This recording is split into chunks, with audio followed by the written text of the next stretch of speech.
Hey, what's up mga ka-Jocklord? So, for today's video, mga una sad mi sa akong bana. So, inana gid na siya guys. Basta naana siya free nga time, iya gid kong hungitan. So, gianad man gud ko ana niya guys since uyab pa mi. And 15 years old pa lang akong edad, nagkauyab mi. And then siya is 21.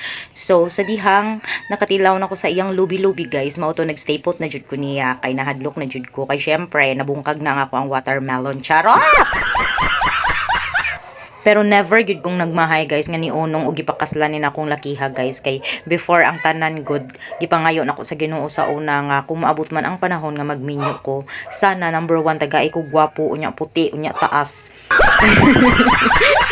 Unya natuman jud guys gihatag jud sa Ginoo nako kay ngano gusto ko gwapo puti unya taas guys kay ngano ganahan man ko nga ang akong anak taas unya kanang ganahan ko mga gwapa o gwapo. Charot!